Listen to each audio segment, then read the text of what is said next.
সম্মানিত ভিউয়ার্স, আমরা আপনাদেরকে হাওরের একটি একটি বাড়ি দেখানোর চেষ্টা করতেছি যারা ঘরবন্দি হয়ে আছেন পানির জন্য। আমরা অবশ্যই আপনাদেরকে দেখানোর চেষ্টা করতেছি, যাওয়ার চেষ্টা করতেছি আপনাদেরকে।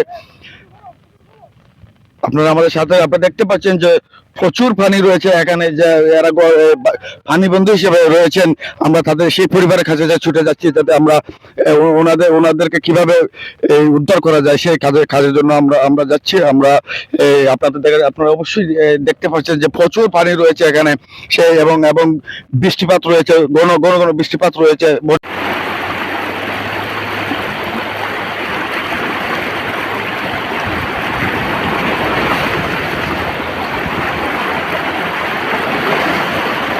রহমানুর রহিম।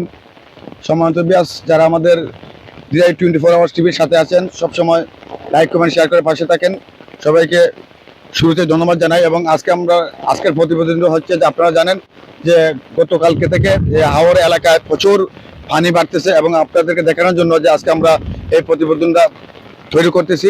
এবং আপনারা জানেন যে অবস্থা, ভাটি এলাকার অবস্থা, যে প্রতিটি ঘরে ঘরে পানি প্রবেশ করে এবং মানুষের যে দুর্যোগ কষ্ট সেগুলো তুলে ধরার জন্য যে আমাদের দিরাই 24 আওয়ার্স টিভি আপনাদের সবসময় পাশে আছে। এবং আমরা এই মুহূর্তে আছি, অবস্থান করেছি দিরাই উপজেলা হাতিয়া, সুনামধন্য হাতিয়া গ্রামে। আমরা আজকে হাতিয়া গ্রামে যে সকাল থেকে যে বৈরী আবহাওয়া এবং ঘন বৃষ্টির কারণে যে রাস্তাঘাটে মানুষের ঘর বাড়িতে যে পানিগুলো উঠেছে, আমরা সেগুলো দেখানোর চেষ্টা করব। এবং সবসময় এই প্রতিবেদনগুলো দেখার জন্য আমাদের ভিডিও ফুটেজ এবং আমাদের প্রতিবেদনে চোখ রাখবেন দিরাই 24 আওয়ার টিভিতে। এবং সবকিছু ডুবে যাচ্ছে।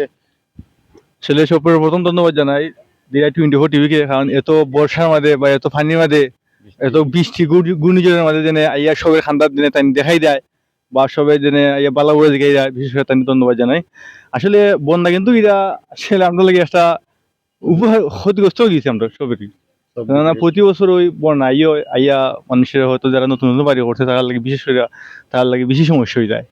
আর আসলে বন্যা পানি আসলে তো দেখতে পাচ্ছেন আপনারা হাওর এলাকায় যে বিভিন্ন হাওরে যারা বাড়িতে রয়েছে, আমরা তাদেরকে দেখানোর চেষ্টা করতেছি। এবং আমরা ইতিমধ্যে একটা বাড়িতে আসছি যে আপনাদেরকে পানিগুলো দেখানোর চেষ্টা করতেছি যে সবার বাড়িতে পানি ঢুকেছে এবং ঝুঁকিপূর্ণ অবস্থা আছে। আমরা চেষ্টা করবো আপনাদের দেখানোর জন্য, আপনাদের চেষ্টা করবো দেখা।